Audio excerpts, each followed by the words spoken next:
So, good morning, students. Let us continue our topic. So, this is your second last lecture. Most probably कल शायद आपका topic खत्म भी हो जाएगा. मे बी ऑन फिफ्थ आपका फिफ्थ सितंबर आपका लास्ट लेक्चर रहेगा सॉलिड स्टेट का. And from sixth onward we will start surface chemistry, जो काफी इजी टॉपिक है. वेल, हमने लास्ट क्लास में देखा था कि पॉसिबिलिटी ऑफ रेडियस रेशियो. तो हमने ये भी सीखा था कि भैया अगर आइडियल सिचुएशन रहेगा तो आइडियल सिचुएशन से हम सिर्फ एनायन एनायन का कांटेक्ट को ही कंसीडर करते हैं. वहां पे कैटायन एनायन के कैटायन एनायन का भी कांटेक्ट रहता है, बट उसको हम नेग्लेक्ट कर देते हैं. लेकिन अगर आइडियल रेशियो नहीं रहता है तो उस केस में सिर्फ और सिर्फ हम कैटायन एनायन का रेशियो लेते हैं. और इस तरीके से मैंने आपको एज लेंथ का और रेडियस ऑफ कैटायन और रेडियस ऑफ एनायन का रिलेशन भी बताया था, चाहे टेट्राहेड्रल वर्ड का, ऑक्टाहेड्रल वर्ड का या क्यूबिक वर्ड का. ठीक है, तो इन्हीं सब के बेसिस पे हमारे जो कुछ इंपॉर्टेंट पॉइंट, जो हमारा जो नेक्स्ट टॉपिक है सबसे ज्यादा इंपॉर्टेंट है structure of ionic compound. Structure of ionic compound very very important topic, चाहे वो जेईई मेंस हो, चाहे नीट हो, चाहे जेईई एडवांस हो. 100% इसमें से क्वेश्चन पूछने की प्रोबेबिलिटी बहुत ज्यादा रहती है. इसका रीजन ये भी है क्योंकि इसमें पूरे सॉलिड स्टेट का अप्रोच आ जाता है. ठीक है, अब एक्चुअली इसके बारे में पहले लिख देता हूं. अब देखो, कोई भी आयनिक कंपाउंड में दो टाइप का आयन्स होते हैं. एक होता है कैटायन होता है, दूसरा क्या होता है, एनायन होता है. और इसके अकॉर्डिंग हमें क्या करना रहता है, हमें 4-5 पॉइंट्स रहते हैं हर स्ट्रक्चर के लिए. आपको 3 टाइप के स्ट्रक्चर पढ़ने होंगे. ठीक है, हर स्ट्रक्चर में 3-4 बातें कॉमन आपको याद ही रखनी. याद रख लोगे तो वेल एंड गुड है, और समझ भी जाओगे तो भी वेल एंड गुड है. अगर क्योंकि आप देख रहे हो सॉलिड स्टेट पूरा का पूरा रिजल्ट बेसिस वाला चैप्टर, अगर आपको रिजल्ट याद है तो आप डायरेक्टली सॉल्व कर सकते हैं. ठीक है, जैसे मैंने आपको बताया था कि चार, जो मैंने अभी आपसे पहले बताया कि 4 पॉइंट्स आपको याद रखना हर स्ट्रक्चर. पहला कि उसके पोजीशन कहां-कहां होती है, किसी भी स्ट्रक्चर में उसके कैटायन और एनायन का पोजीशन क्या होता है, उसका Z इफेक्टिव क्या होता है, उसका कोऑर्डिनेशन नंबर क्या होता है, और उसका एज लेंथ और रेडियस ऑफ कैटायन एनायन का क्या रिलेशन रहता है. ये 4 ही पॉइंट आपको हर स्ट्रक्चर में याद रखने. अगर आपको ये चीज याद है तो आप डायरेक्ट जेईई एडवांस या इवन दो एम्स के भी क्वेश्चन आप डायरेक्ट टिक करके आ सकते हो, और बहुत ज्यादा डिफिकल्ट टॉपिक है नहीं है. ठीक है, तो मैं लिख देता हूं an ionic compound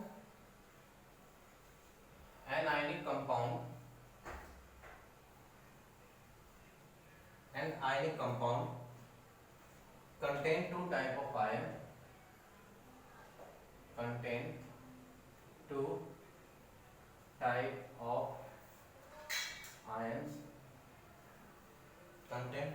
of ions, that is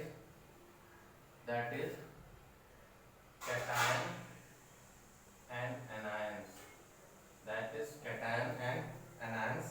Are present. So we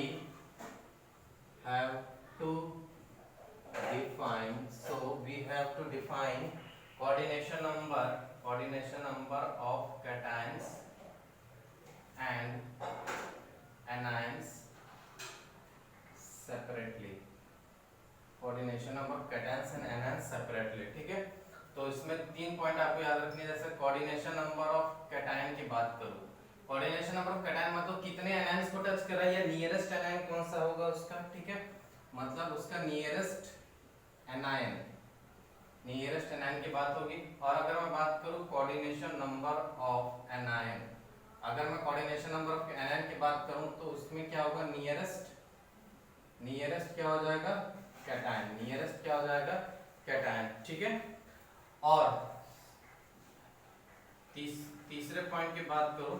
ठीक है, किसी भी आयनिक कंपाउंड की स्टेबिलिटी होने के लिए क्या चीज जरूरी होता है कि एनायन और कैटायन का कांटेक्ट किसी भी तरीके से नहीं होना चाहिए. हालांकि कैटायन का कांटेक्ट कभी होता भी नहीं है. एनायन का कांटेक्ट नहीं होना चाहिए, और सिर्फ कांटेक्ट कौन सा होना चाहिए, कैटायन और एनायन का. तभी वो स्ट्रक्चर क्या होता है, स्टेबल होता है. ठीक है, तो for stability of any ionic compound,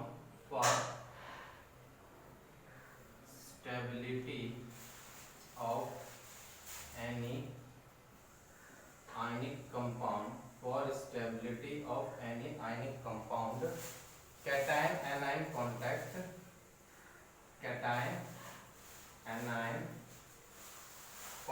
should be there.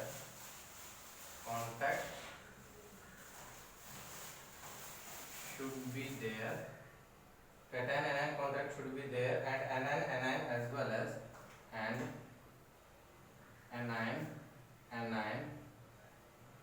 as well as cation as well as cation should not be there, should not be there, ठीक है। फोर्थ पॉइंट आपको क्या बातें याद रखनी है कि एज लेंथ हमेशा जो दिया जाएगा वो in terms of radius of cation and anions के टर्म्स में दिया जाएगा, ठीक है। तो edge length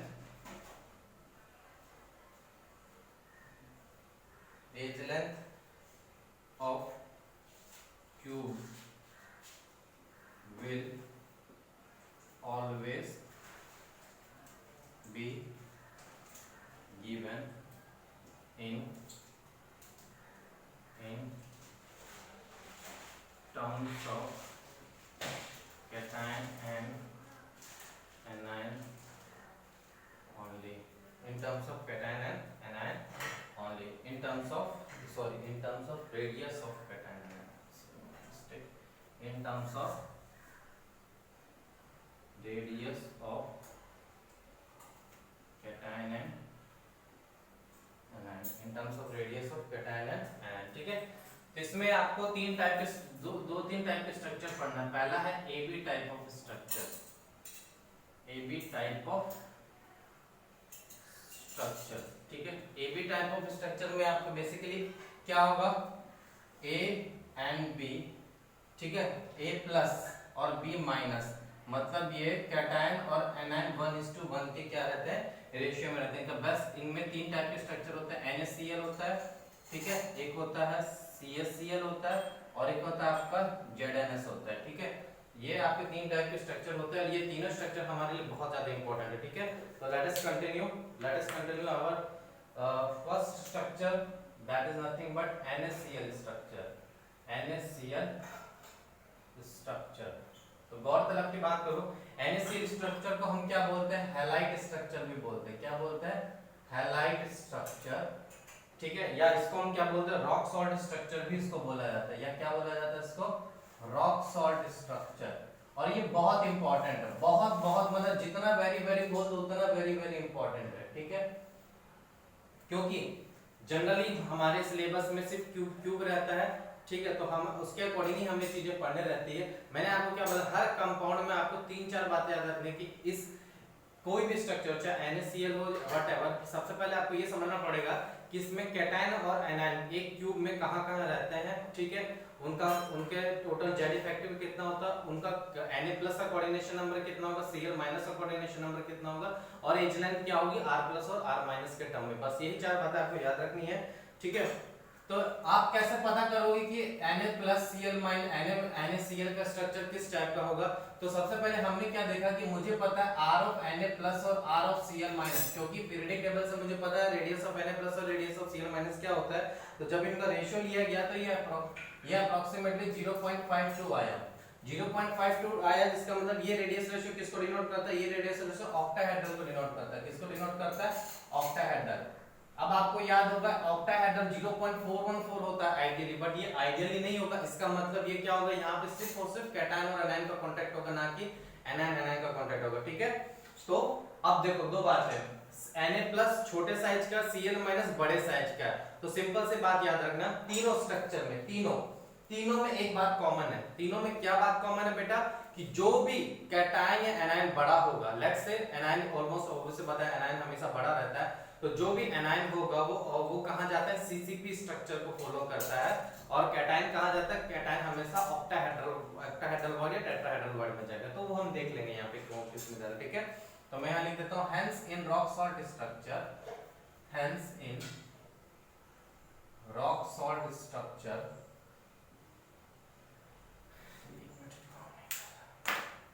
Hence in rock salt structure, Cl- ion arranged in Cl- ions are arranged in CCP, क्योंकि CCP मतलब कॉर्नर प्लस फेस सेंटर, मतलब Cl- आपको कहाँ मिलेगा, कॉर्नर पे मिलेगा और फेस सेंटर में मिलेगा, ठीक है। और Na+ कहाँ रहेगा, Na+ रहेगा ऑक्टाहेड्रल, क्योंकि ये रेशियो कौन सा है 0.52, और ये रेडियस रेशियो हमेशा उस वॉइड के लिए प्रेफरेबल है, किसके लिए, ऑक्टाहेड्रल के लिए। तो इसका मतलब Na+ ऑक्यूपाई एंड Na+ कहाँ ऑक्यूपाई करेगा? ऑल ऑक्टाहेड्रल वॉइड, जितने भी ऑक्टाहेड्रल वॉइड होंगे ना सारे के सारे वो ऑक्यूपाई कर लेगा। ठीक है, मतलब कहाँ?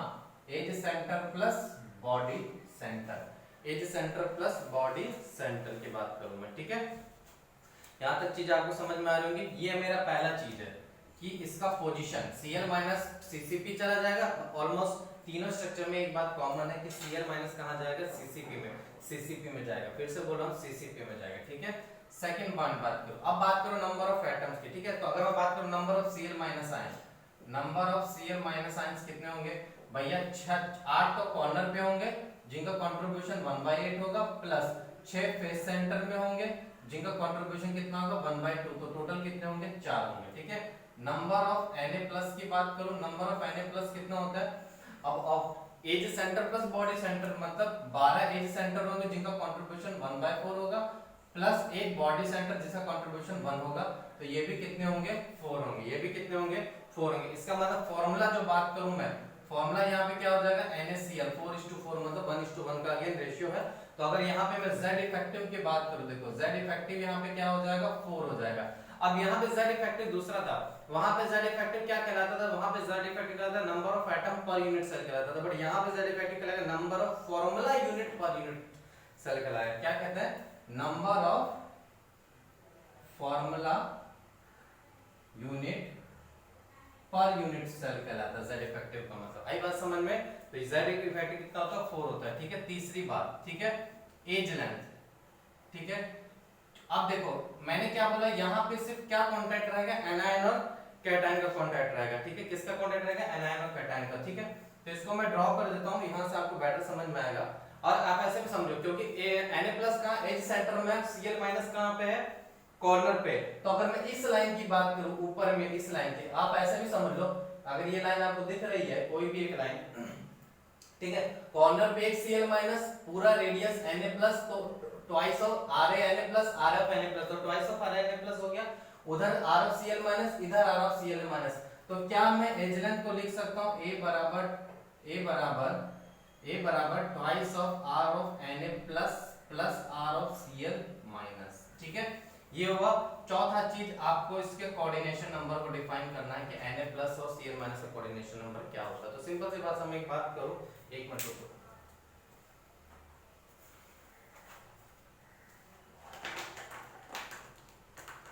ठीक है, कोऑर्डिनेशन नंबर की बात करूं तो मैंने आपको पहले बताया कैटायन और एनायन का आपको कोऑर्डिनेशन नंबर अलग अलग डिफाइन करना पड़ेगा। तो आप सोचिए, आपने पहले भी पढ़ा होगा कि एक Na+ 6 Cl- को घेरे रखता है और एक Cl- 6 Na+ को घेरे रखता है। अब इसको मैं प्रैक्टिकली भी प्रूफ करके बता सकता हूं। कैसे?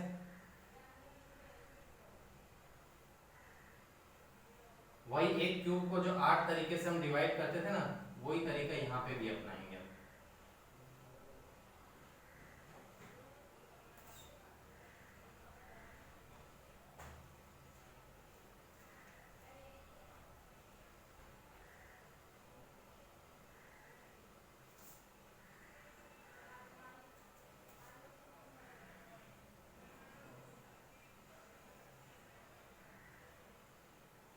ठीक है,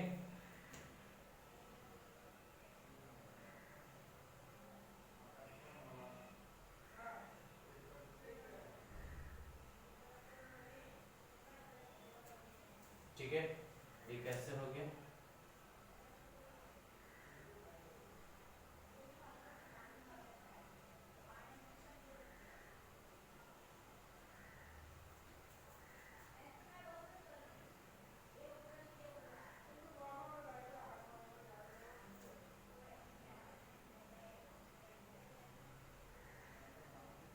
मेरी ड्राइंग थोड़ी टेढ़ी मेढ़ी है, थोड़ा एडजस्ट कर लेना प्लीज।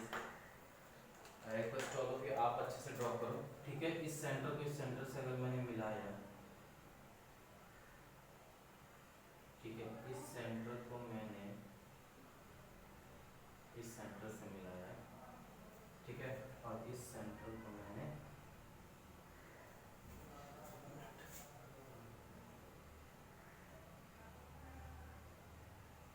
ठीक है, तो देखो ये 8 पार्ट में डिवाइड हो गया। तो मैंने क्या बोला? Cl- आपको कहाँ रहेगा? कॉर्नर पे रहेगा।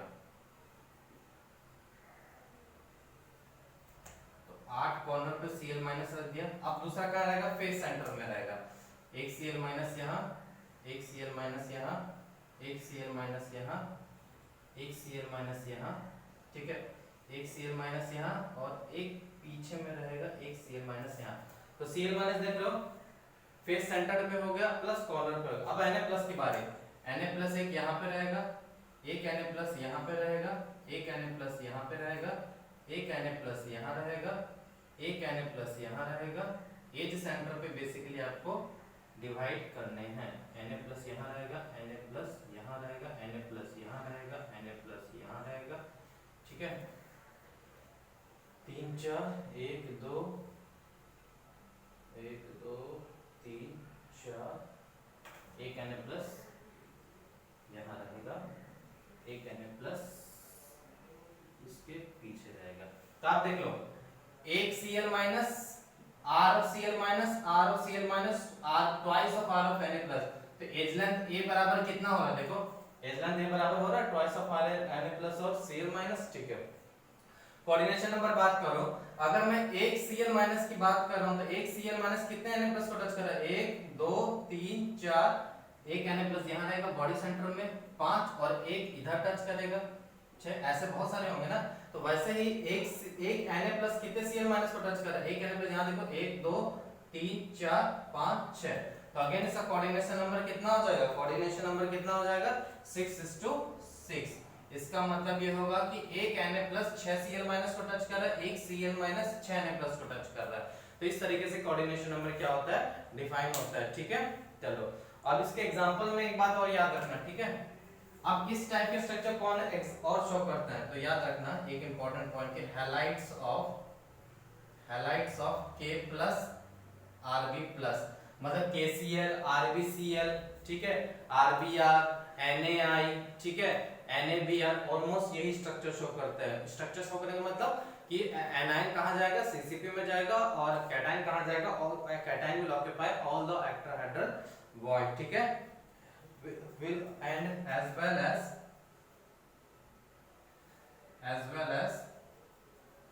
FeO have rock salt structure. क्या स्ट्रक्चर होता है, rock salt. K plus Rb plus, halides of K plus Rb plus and FeO will have rock salt structure. तो ये भी एक इंपॉर्टेंट क्वेश्चन है जो थ्योरेटिकल बेस पूछा जा सकता है, ठीक है। तो ये हमारा यहाँ पे पहला स्ट्रक्चर खत्म होता है, ठीक है।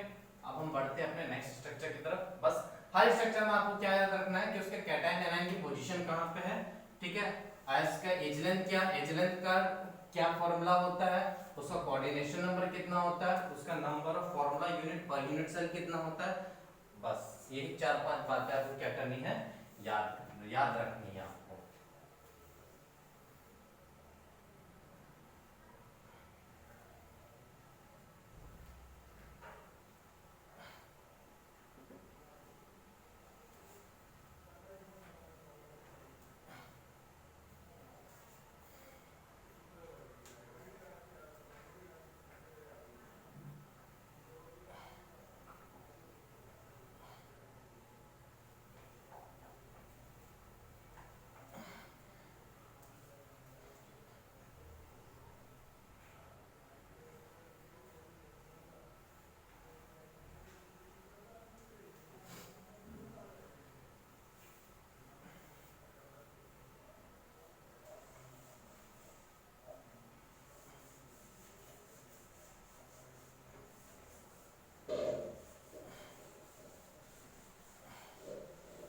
ठीक है, चलो late us continue. Second structure CSCl, ठीक है। सेकंड स्ट्रक्चर है CSCl। CSCl में क्या होगा, देखो Cl माइनस ऑब्वियस सी बात है, अगेन मेरा क्या है, अगेन मेरा ये है एनायन है और जो कि बड़ा है CS प्लस से। और ऐसे सोचो डाउन द ग्रुप में CS प्लस बड़ा है, अलोंग द ग्रुप में सबसे बड़ा कौन सा है, अलोंग द पीरियड में Cl माइनस बड़ा हो जाएगा। तो ऑब्वियस सी बात है ये ऑलमोस्ट रेशियो किस टाइप का रहेगा, क्यूबिक का रेशियो रहेगा, ठीक है, क्योंकि ऑलमोस्ट 0.93 ये रेशियो शो करता है, ठीक है। तो एक्सपेरिमेंटली जब ये देखा गया है कि R of CS प्लस और R of Cl minus divide करता है 0.93, मतलब ये कैसा वॉइड होगा, क्यूबिक वॉइड होगा। तो ऑलमोस्ट ये BCC स्ट्रक्चर जैसा दिख रहा है, CS प्लस सेंटर में रहेगा, बाकी हर कॉर्नर पे कौन सा रहेगा मेरा Cl माइनस रहेगा, ठीक है। तो ये कैसा रहता है, क्यूबिकल वॉइड जैसा रहता है, क्यूबिकल वॉइड जैसा रहेगा। तो फ्रॉम रेडियस रेशियो लिख देता हूं, from radius ratio r r, it is clear that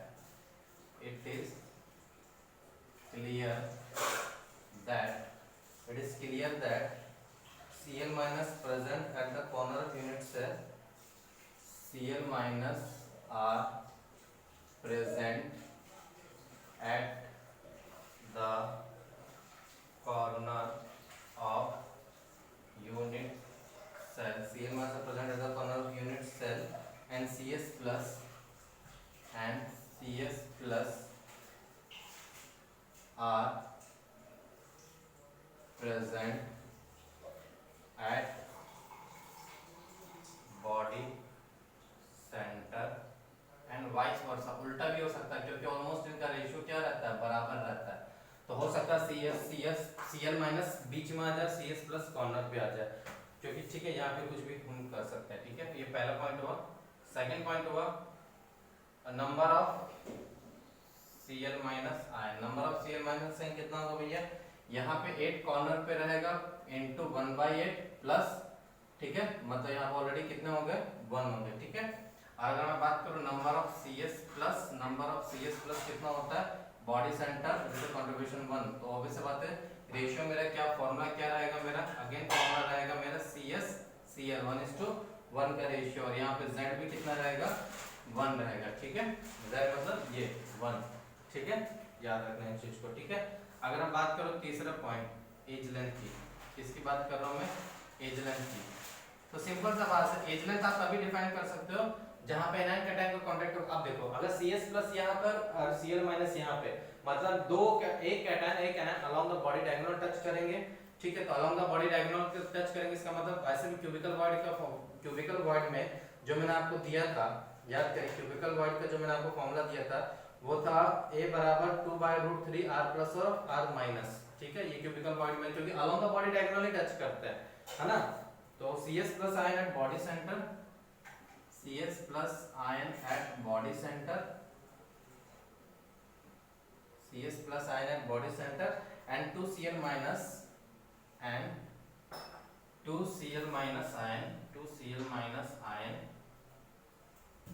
at corner touch each other, at corner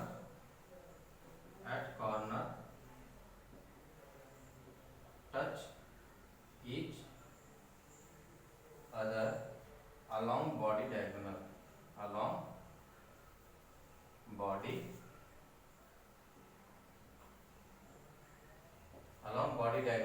इसका मतलब ये होगा कि √3a बराबर क्या होगा, √3a बराबर होगा r of Cl minus plus twice of r of Cs plus r of Cl minus, क्योंकि अलोंग द बॉडी डायगोनली एक दूसरे को टच करें, तो दो कॉर्नर पे Cl माइनस और एक पूरा Cs प्लस बीच में, तो इसका मतलब a बराबर क्या हो जाएगा, 2/√3 r of Cs plus r of Cl minus. आई बात समझ। तो क्वेश्चन आपसे क्या दिया जाएगा, क्वेश्चन बोला जाए भाई एज लेंथ दिया हुआ है, ये दिया हुआ है, तो calculate the radius of Cl minus, इस टाइप से क्वेश्चन पूछा जाएगा। तो पहले आपको ये आइडिया होना चाहिए भाई Cl में एक्चुअली में होता क्या क्या है, ठीक है। चलो अगर मैं कोऑर्डिनेशन नंबर की बात करूं, ठीक है, चौथा पॉइंट है कोऑर्डिनेशन नंबर। तो कोऑर्डिनेशन नंबर के लिए आपको कुछ नहीं, एक सिंपल क्यूब बॉडी सेंटर वाला क्यूब बना दो, ठीक है। Cl माइनस कहाँ रहेगा, Cl माइनस कॉर्नर पे रहेगा सिर्फ,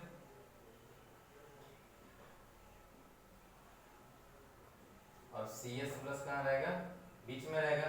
इसका मतलब एक Cs प्लस 8 को टच कर रहा है, वैसे ही 8 एक Cl माइनस 8 Cs प्लस को भी टच करेगा कॉर्नर वाला, क्योंकि देखो एक कॉर्नर वाला कितने से घिरा हुआ रहता है, एक कॉर्नर वाला 8 क्यूब से घिरा हुआ रहता है, तो इसका मतलब 8 के बॉडी सेंटर से वो टच करेगा। आ रही बात समझ में, आई होप सो समझ पा रहे हो कि जैसे कहने का मतलब यहाँ पे जो कॉर्नर है तो उस वाले बॉडी सेंटर को भी वो टच करेगा, उधर वाले बॉडी सेंटर को भी टच करेगा, उधर वाले बॉडी सेंटर को भी टच करेगा। मतलब एक कॉर्नर जो 8 क्यूब से घिरा हुआ, मतलब 8 के बॉडी सेंटर के Cs प्लस को वो टच करेगा। इसका मतलब क्या होगा, रेशियो कोऑर्डिनेशन नंबर दोनों का Cl माइनस का भी 8 होगा, Cs प्लस का भी 8 होगा। तो मैं यहाँ पे लिख देता हूँ इस पॉइंट को, ठीक है। पॉइंट को मैं लिख देता हूँ कि coordination number of CS plus is 8, coordination number of CS plus is and CL minus is also 8, and CL minus is also 8, and CL minus is also 8. Hence structure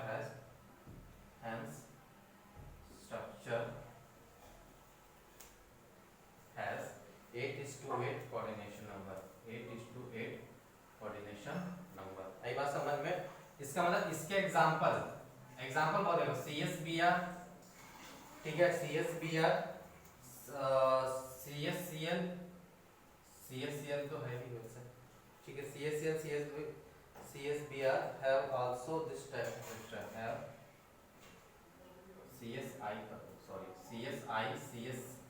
CSBR have also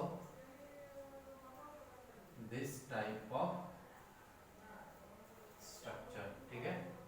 CSI और CSBR का भी almost इसी type का similar structure होता है, ठीक है। तीसरा जो है AB टाइप में हमारा ZNS स्ट्रक्चर, ठीक है। ये पॉलीमॉर्फिज्म शो करता है, मतलब क्या, फॉर्मूला एक रहेगा बट स्ट्रक्चर कैसे रहेंगे, दो टाइप के रहेंगे, ठीक है। जैसे पहला आता है zinc blended structure, zinc blended structure किस टाइप का शो करता है, CCP टाइप का स्ट्रक्चर शो करता है। किस टाइप का, एक CCP स्ट्रक्चर शो करेगा और एक SCP स्ट्रक्चर शो करेगा। बहुत ज्यादा कुछ घबराने की बात नहीं है, दोनों कॉमन ही है, ठीक है।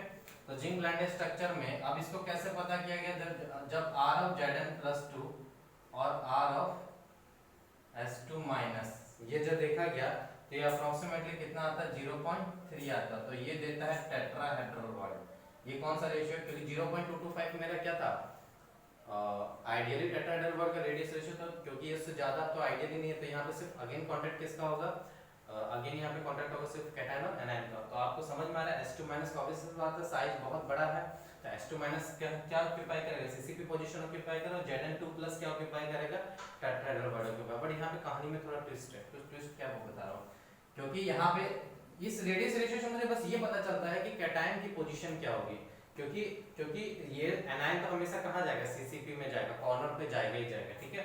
एक्सेप्ट CSCL में एक ऐसा है, ये जो CCP फॉलो नहीं करता, ये सिर्फ कॉर्नर को फॉलो करता है, ये बॉडी सेंटर वाला रहता है, और बाकी सारे फेस सेंटर वाले, बाकी जितने भी स्ट्रक्चर पढ़ोगे ना सारे के सारे फेस सेंटर वाले रहते हैं, ठीक है, CCP वाले। टेट्राहेड्रल वर्ड की बात कर रहा हूँ,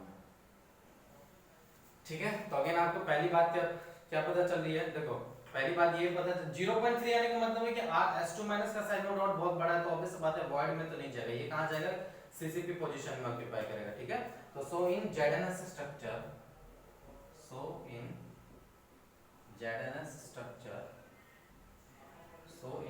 structure sulfide ion are arranged in CCP, S2 minus ion are arranged in CCP मतलब कॉर्नर प्लस फेस सेंटर, ठीक है, that is FCC and Zn+2 आए। देखो अब यहाँ पे थोड़ा ट्विस्ट क्या था, देखो क्योंकि रेशियो मेरा क्या है 1:1 का रेशियो, मतलब जिंक भी 1:1 के रेशियो में होना चाहिए, 1:1 के रेशियो में, समझ लो बात को। आपको मैंने बताया था कि एक क्यूब में टेट्राहेड्रल वर्ड कितने होते हैं, 8 होते हैं, ठीक है, 8 होते हैं, मतलब जो भी नंबर ऑफ एटम रहेगा उसका दुगना टेट्राहेड्रल वर्ड होता है। क्योंकि मेरा यहाँ पे स्ट्रक्चर किस टाइप को फॉलो करता है, CCP स्ट्रक्चर को फॉलो करता है, इसका मतलब टोटल नंबर ऑफ FCC में, CCP मतलब FCC, और total number of atom FCC में कितने होते हैं, 4 होते हैं, इसका मतलब टेट्राहेड्रल वर्ड कितना होना चाहिए, 8 होना चाहिए। इसका मतलब ये होगा कि अगर Zn+2 सारे टेट्राहेड्रल वर्ड को ऑक्यूपाई करेगा, तो इसका मतलब S2 माइनस CCP ऑक्यूपाई कर रहा है, तो इसका मतलब S2 के टोटल 4 एटम होंगे एक यूनिट सेल के अंदर, तो Zn+2 के 8 होंगे, इसका मतलब रेशियो क्या हो जाएगा, 4:8 का रेशियो हो जाएगा, मतलब 1:2, जो कि ऐसा है नहीं, हमारा रेशियो क्या है 1:1 का है। तो इसके लिए हमें क्या करना पड़ेगा, इसलिए ऐसा देखा गया है कि Zn+2 सारे टेट्राहेड्रल वर्ड को ऑक्यूपाई नहीं करता, उसमें से सिर्फ वो 50% टेट्राहेड्रल वर्ड को ऑक्यूपाई करता है, या क्या आप ऐसा बोल सकते हैं एक बॉडी सेंटर में सिर्फ एक टेट्राहेड्रल वर्ड होता है, या ऐसा भी बोल सकते हो कि अल्टरनेट टेट्राहेड्रल वर्ड को वो ऑक्यूपाई करता है। यहाँ तक बात समझ में आए? फिर से अगेन बोल रहा हूँ, CCP 4 होते हैं, CCP में टोटल नंबर ऑफ एटम 4 होते हैं, तो टोटल टेट्राहेड्रल वर्ड 8 होते हैं। अगर 8 पोजीशन को ऑक्यूपाई कर लेगा तो रेशियो 1:1 का नहीं रहेगा, तो 1:2 का रेशियो रहता है। तो इसी वजह से क्या होता है कि क्योंकि ZNS स्ट्रक्चर है, जब फॉर्मूला है तो फॉर्मूला ही गलत नहीं हो सकता भैया, ठीक है, फॉर्मूला कभी गलत नहीं हो सकता। तो उसमें ऐसा देखा गया कि पूरे टेट्राहेड्रल बॉडी को ऑक्यूपाई नहीं करते, ये सिर्फ 50% टेट्राहेड्रल बॉडी को ऑक्यूपाई करते हैं, इसलिए रेशियो मेरा क्या रहता है 4:4 मेंटेन रहता है या 1:1 मेंटेन रहता है, ठीक है। And Zn+2 ion are present and Zn+2 ion are present at alternate tetrahedral void, मतलब 50% occupies tetrahedral void, सिर्फ 50% tetrahedral void को ऑक्यूपाई करता है, ठीक है। तो पहली बात हमने यहाँ सीख ली है। चलो दूसरी बात, अब हम पहला बात तो मुझे पता चल गया position, Zn zinc blended structure में जिंक सल्फाइड और इसका पोजीशन क्या होता है, ठीक है।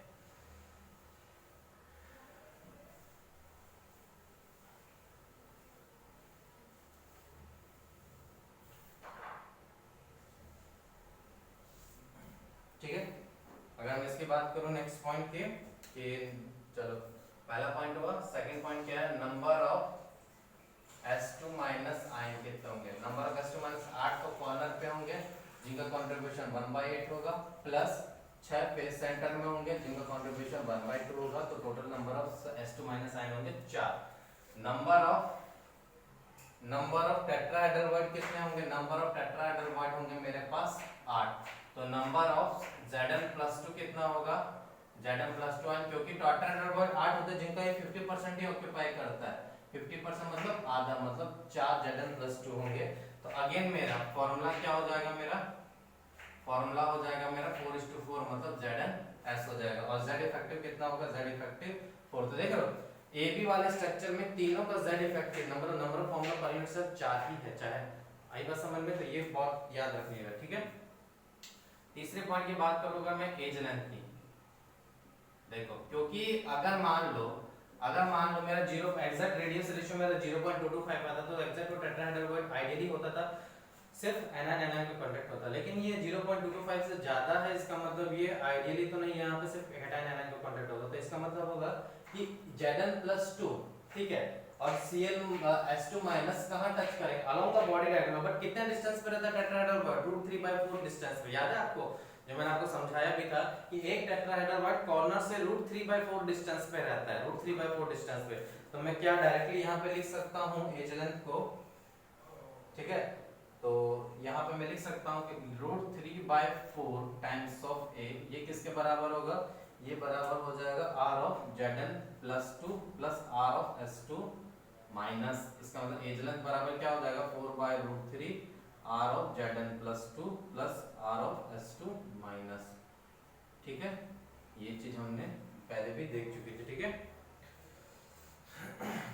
ठीक है। तो ये सब चीजें हमें करने की जरूरत नहीं है फिलहाल, ये मतलब ये तो हमने किया हुआ भी है, ठीक है। फोर्थ पॉइंट की बात करूं, कोऑर्डिनेशन नंबर, समझो बात को। अब इसका मतलब ये है कि एक कॉर्नर पे है, तो एक कॉर्नर पे उधर वाले को टच करेगा, इधर वाले को टच करेगा, क्योंकि देखो 8 एक कॉर्नर 8 क्यूब से घिरा हुआ रहता है, तो आठों के बॉडी डायगोनल को टच करेगा। और मैंने आपको बोला है कि हर, चाहे मेरे 8 यूनिट सेल है आपके अगल बगल में, 8 यूनिट सेल में 50% में टेट्राहेड्रल वॉइड है, इसका मतलब वो किसी 4 को ही टच करेगा S2- आयन, ठीक है। अब ऐसे भी नहीं समझ सकते टेट्राहेड्रल वॉइड कैसे बनेगा, टेट्राहेड्रल वॉइड बनता है इस जगह पे जो अपने ही स्पेस सेंटर के 3 एटम को टच करता है, अपने ही स्पेस सेंटर के 3 एटम को टच करता है, एक कॉर्नर वाले को टच करता है, ऐसे 4 को टच करता है, आई बात समझ में।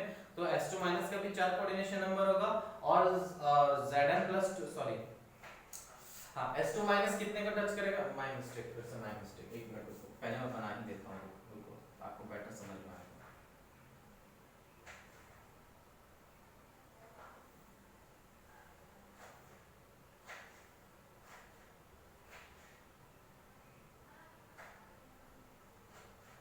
ठीक है, कुछ स्ट्रक्चर ऐसा करता है,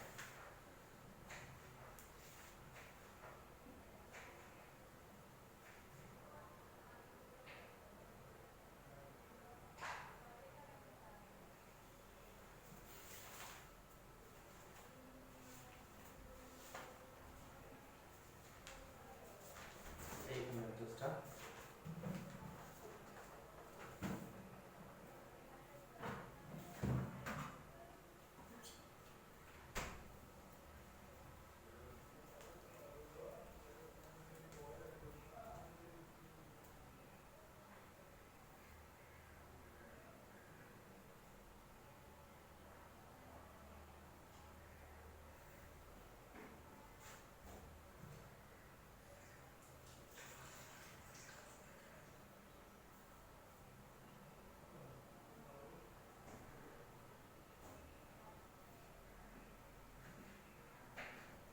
देखो ये कुछ टेट्राहेड्रन टाइप का स्ट्रक्चर नहीं बन रहा, तो ये जो टेट्राहेड्रन है यहाँ से तो इसके फेस सेंटर को टच करेगा, इसके फेस सेंटर को टच करेगा और इसके फेस सेंटर को टच करेगा। इस तरीके से मैंने आपको टेट्राहेड्रन वर्ड बनाया था, ठीक है। तो नीचे 3 टच कर रहा है, ऊपर 1 टच कर रहा है, ठीक है। तो मैंने क्या बोला कि ये एक S2 माइनस आयन है, ये एक S2 माइनस है, ये एक S2 माइनस है और एक ये S2 माइनस है। तो हर एक Zn+2 4 S2 माइनस को टच कर रहा है। वैसे ही अगर मैं इसको बोले यहाँ पे घिरा होगा, एक यहाँ पे घिरा होगा, एक यहाँ पे घिरा होगा, 8 कॉर्नर 8 बॉडी डायगोनल 8 एक कॉर्नर से 8 यूनिट सेल निकलता है, तो आठों के बॉडी डायगोनल को टच करेगा। आठों के बॉडी डायगोनल कहने का मतलब ये कि हर बॉडी डायगोनल पे सिर्फ एक होगा या किसी एक में नहीं भी होगा। तो किसी का मतलब अल्टरनेट टेट्राहेड्रल वर्ड का सिंपल सी भाषा में ये मतलब निकाल लो कि 8 अगर सब में प्रेजेंट रहता था तो ये 8 Zn+2 को टच करता था, क्योंकि एक कॉर्नर 8 यूनिट सेल से घिरा हुआ रहता है। बात समझने की कोशिश करिएगा, ठीक है। 8 कॉर्नर से घिरा, क्योंकि हर मैंने क्या बोला हर अल्टरनेट टेट्राहेड्रल वर्ड प्रेजेंट मतलब एक बॉडी डायगोनल पे एक ही प्रेजेंट होगा। तो अगर ऊपर में होगा तो नीचे वाले में नहीं होगा। एक बॉडी डायगोनल में कितने टेट्राहेड्रल वर्ड है? 2 होते हैं ना, तो ऊपर में होगा तो किसी में नीचे में नहीं होगा, किसी में नीचे में होगा तो किसी में ऊपर में नहीं होगा। तो इस तरीके से वो सिर्फ 4 को ही टच कर पाएगा। इस तरीके से कोऑर्डिनेशन नंबर जो होता है वो 4:4 होता है, याद रखिएगा इस चीज से। समझ में आई बात? इस तरीके से कोऑर्डिनेशन में कितना होता है 4:4 का। आई बात समझ में? और इस टाइप के स्ट्रक्चर कौन कौन से शो करता है ये एग्जांपल याद रखिएगा, AgCl, AgBr, AgCl, AgBr, CuCl, CuBr, ठीक है। ये भी जिंक ब्लेंडेड स्ट्रक्चर ही शो करता है। तो ये काफी इंपॉर्टेंट पॉइंट है बेटा, इसको याद रखिएगा, ठीक है। डायरेक्ट क्वेश्चन पूछे जाते हैं सबसे, ठीक है। क्योंकि मैंने बोला Zn दो टाइप के स्ट्रक्चर्स होते हैं, because they are basically polymorphism, they show polymorphism, ठीक है।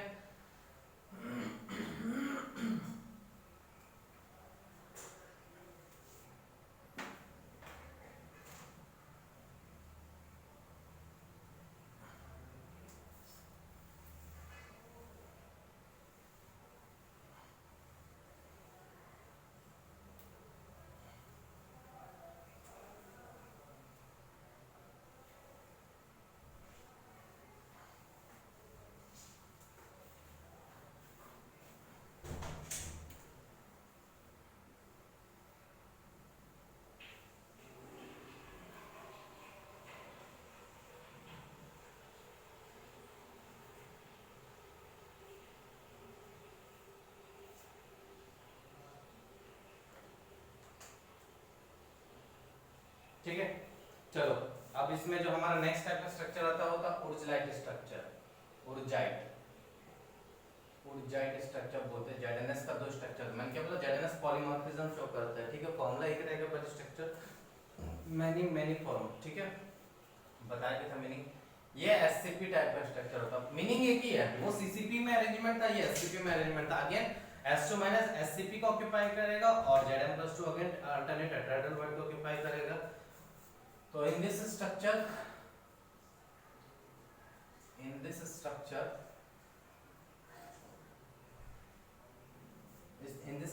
S2 minus arranged in SCP, S2 minus ion are arranged in SCP, S2 minus ion arranged in SCP and Zn+2 ion and Zn+2 ion are present in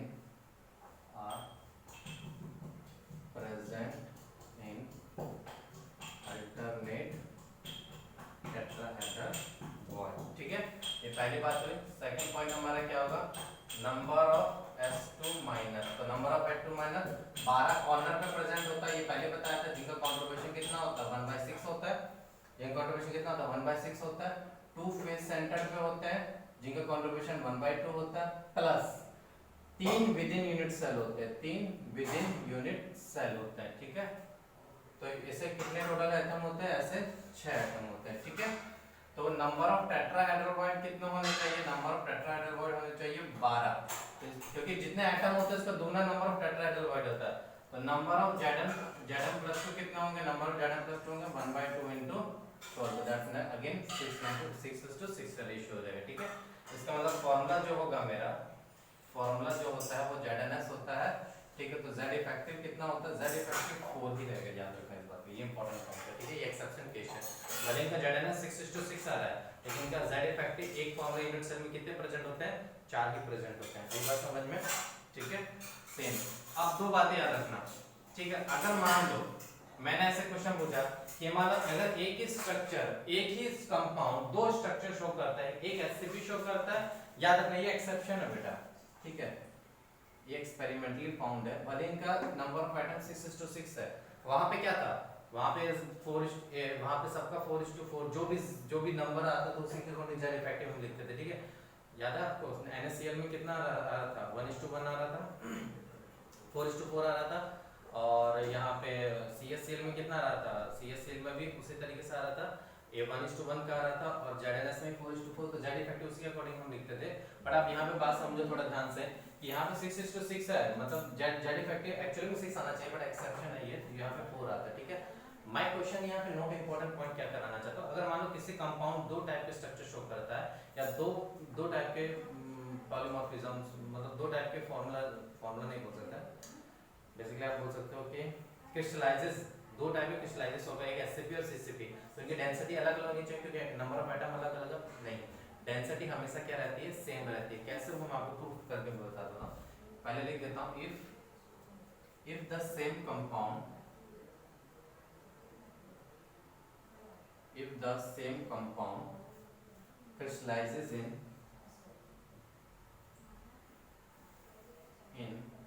both SCP and CCP, then its density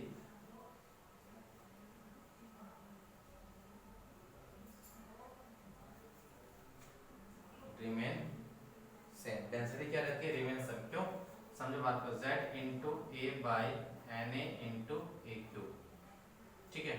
Z into A by Na into A cube मतलब ये A by Na का तो ratio दोनों में क्या रहेगा, constant, क्योंकि atomic mass भी सेम है और Na भी सेम है, तो मतलब Z by A cube मतलब भी Z by B का अगर मेरा रेशियो सेम है तो ऑब्वियस अदर डेंसिटी भी सेम होगा।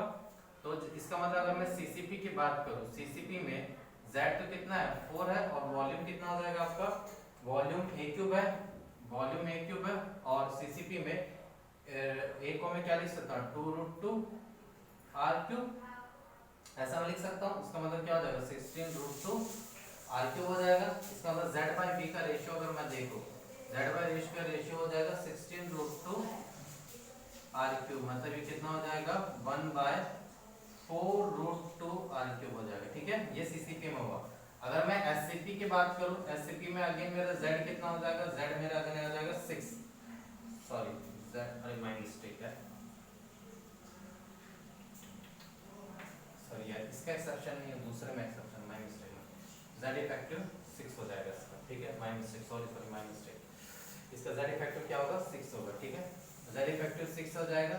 और अगर मैं बात करूँ इसके वॉल्यूम की, तो वॉल्यूम कितना हो जाएगा 24√2 R क्यूब हो जाएगा, 24√2 R क्यूब हमने देखा होगा अभी। Z by B का जब आप रेशियो लोगे, हाँ सॉरी माय मिस्टेक है, प्लीज इसको थोड़ा देख लीजिएगा, Z इफेक्टिव 6 होता है, क्योंकि 6:6 है ना, माय मिस्टेक, सॉरी, इसका Z इफेक्टिव क्या रहेगा 6 ही रहेगा, ठीक है।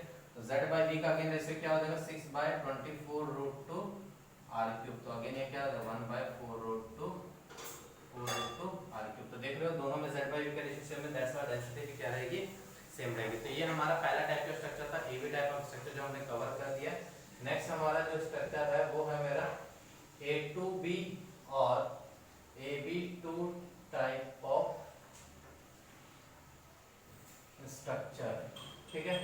अब सिंपल सी बात है, 1:2 का रेशियो तभी आ सकता है कि सेम CCP रहेगा, बट जेडएनएस वगैरह में क्या था कि अल्टरनेट टेट्राहेड्रल वर्ड था, इसलिए 1:1 का रेशियो था। यहाँ पे सारे के सारे टेट्राहेड्रल वर्ड ऑक्यूपाई करेंगे, दैट इज व्हाई 2:1:2 का रेशियो आ रहा है, सिंपल सी भाषा में।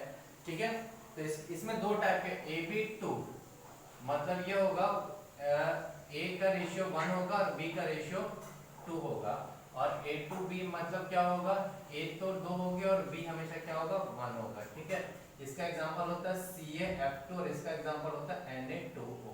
ठीक है, ये दोनों आपको पढ़ने, ये दोनों स्ट्रक्चर AB2 में, इसको बोलते हैं फ्लोराइड स्ट्रक्चर। क्या बोलते हैं, फ्लोराइड स्ट्रक्चर। ठीक है, और ये जस्ट इसका उल्टा एंटी फ्लोराइड होता है। ठीक है, सिंपल सी बात है, Ca+ और F2- कौन सा बड़ा है, Ca+2 और F2- में कौन सा बड़ा होगा, तो सिंपल सी भाषा में ये होगा कि Ca+2 ऑब्वियसली बात है बड़ा है, यहाँ पे कैटायन बड़ा है, यहाँ पे उल्टा हो जाता है, देखो एनायन छोटा है कैटायन बड़ा है, क्योंकि दो है ना, इसका मतलब ये 1:2 का रेशियो शो कर रहा है। तो 1:2 का रेशियो तभी शो कर सकता है जब एनायन मेरा all the anion will occupy all the tetrahedral word, और कैटायन कहां रहेगा मेरा, और CCP में। बस यही सेम चीजें हमें इसमें पढ़नी है। ठीक है, तो पहला स्ट्रक्चर है मेरा CaF2 स्ट्रक्चर, CaF, और इसका जस्ट अपोजिट होता है ये वाला CaF2 स्ट्रक्चर, या फ्लोराइड स्ट्रक्चर भी बोलते हैं इसको, फ्लोराइड स्ट्रक्चर। फ्लोराइड स्ट्रक्चर में क्या भैया, again in this structure calcium ion present, पहला पॉइंट क्या है, इन दिस स्ट्रक्चर Ca+2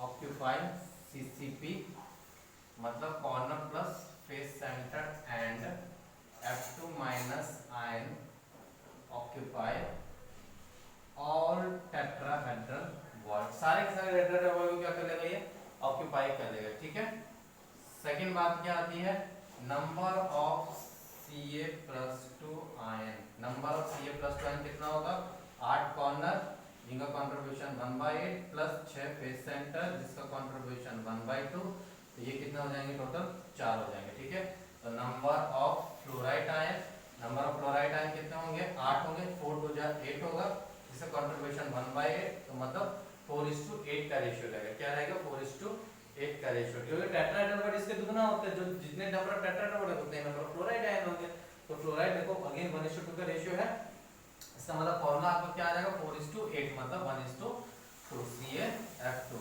लेकिन Z इफेक्टिव कितना होगा, Z इफेक्टिव 4 होगा, याद रखना। जो कॉमन होगा इसमें से वही हमें लेना, तो 8 और 4 में कॉमन क्या जा सकता है, 4 जा सकता है।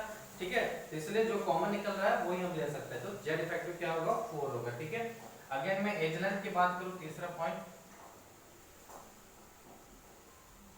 एज लेंथ की बात करूं, तो एज लेंथ वगैरह तो सब सेम ही रहेगा भैया, क्योंकि एक Ca+2 F2- को along the body diagonally touch करता है, वही √3/4 डिस्टेंस पे, तो A बराबर क्या होगा, 4/√3 R ऑफ Ca+2 और R ऑफ F-। ठीक है, ये मेरा क्या हो जाएगा, एज लेंथ हो जाएगा। चौथा पॉइंट क्या हो जाएगा, कोऑर्डिनेशन नंबर हो जाएगा। ठीक है, कोऑर्डिनेशन नंबर अलग अलग हो जाएगा। तो एक CaF2 मतलब अगर एक कैल्शियम फ्लोराइड अब सारे के सारे फ्लोराइड को टच करेगा, सारे, क्योंकि हर बॉडी डायग्राम में प्रेजेंट होगा, तो इसका मतलब एक CaF2 का कोऑर्डिनेशन नंबर जो होगा, Ca+2 का जो कोऑर्डिनेशन नंबर होगा वो 8 होगा, लेकिन F- कितने को टच कर सकता, अगेन मैंने क्या बोला, एक कॉर्नर का 3 फेस सेंटर के अपने में, क्योंकि टेट्राहेड्रल कभी शेयर नहीं होता है, तो टेट्राहेड्रल शेयर होता है एक कॉर्नर बाकी 3 फेस सेंटर को टच करेगा, इसका मतलब F- का 4, तो कोऑर्डिनेशन नंबर यहाँ पे कितना हो जाएगा, 8:4 का हो जाएगा, याद रखना। ठीक है, इसका 8 कोऑर्डिनेशन नंबर होता है Ca+2 का, 4 कोऑर्डिनेशन नंबर होता है F- तो 8:4 का कोऑर्डिनेशन नंबर होता है, और इस टाइप का जो शो करता है SRF2 शो करता है ये स्ट्रक्चर, और कौन सा शो करता है, BF2 शो करता है, BF2 शो करता है। ठीक है, ETC, ये आपका एग्जांपल है। ठीक है, ये आपको याद रखना, SRF2 BF2 भी यही स्ट्रक्चर शो करते हैं। ठीक है, एक मिनट,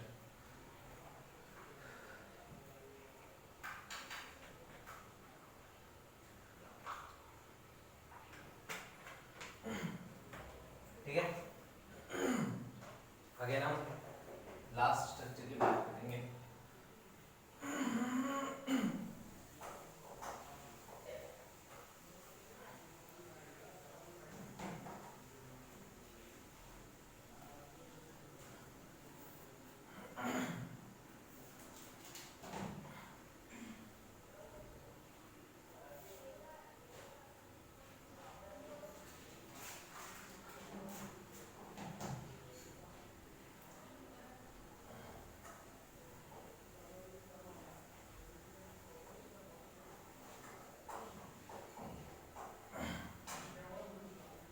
ठीक है।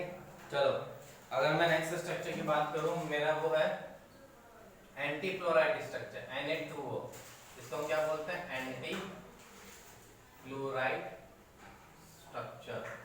एंटी फ्लोराइड स्ट्रक्चर में क्या होता है भैया, समझो बात को उल्टा, वहां पे कैटायन CCP होता था और एनायन कहां जाता था, टेट्राहेड्रल में। यहाँ पे उल्टा हो जाएगा, एनायन चला जाएगा मेरा, कैटायन चला जाएगा टेट्राहेड्रल में और एनायन कहां चला जाएगा, CCP में। ठीक है, तो उल्टा हो जाएगा यहाँ पे। ठीक है, तो it is anti, that is it is anti, that is opposite of fluoride structure, opposite of fluoride structure, hence cations are present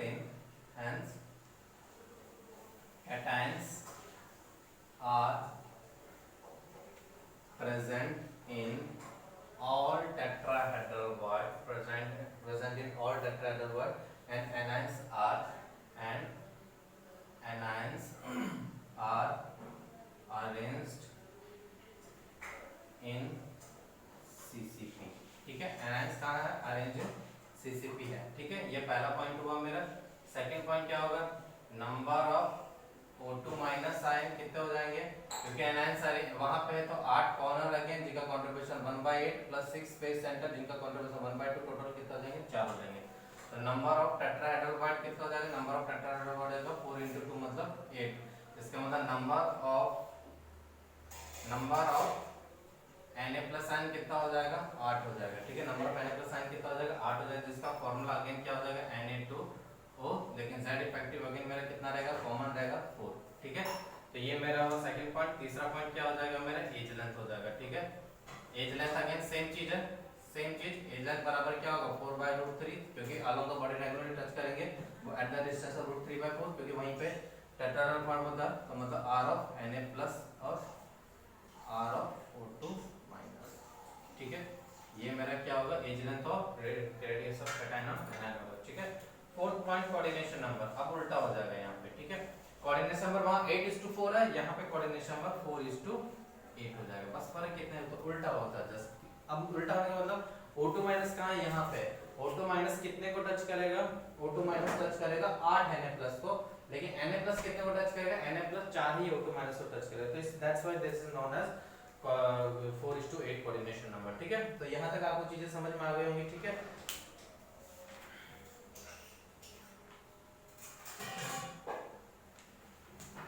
ठीक है, तो नेक्स्ट इंपॉर्टेंट पॉइंट है effect of change of pressure, effect of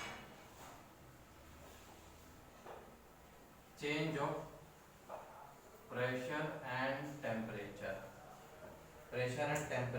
on coordination number.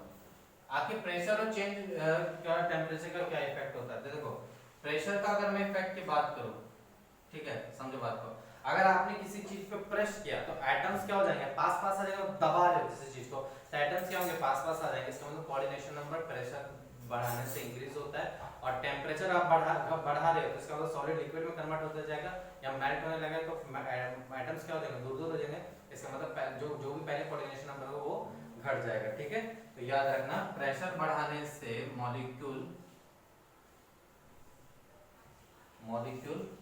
Comes closer, coordination number क्या होता है, increase होता है। Temperature का अगर मैं बात करूं, टेम्परेचर बढ़ाने से मॉलिक्यूल गो अवे। ठीक है, मॉलिक्यूल गो अवे, इसका मतलब कोऑर्डिनेशन नंबर क्या हो जाएगा, डिक्रीज हो जाएगा। तो याद रखना, ठीक है, याद रखना क्या कि 8:8 को 6:6 बनाया जा सकता है अगर टेम्परेचर बढ़ाया, और यहाँ से यहाँ जाएंगे जब प्रेशर बढ़ाएगा, मतलब CaCl को आप कन्वर्ट कर सकते हो NaCl में भी। तो ये भी एक कॉन्सेप्ट है जो याद रखिएगा। ठीक है, कल हमारा जो होगा वो लास्ट टॉपिक होगा। ठीक है, बाकी चीजें हम क्या करेंगे कल के क्लास में करेंगे डिस्कशन। ठीक है, थैंक यू वेरी मच।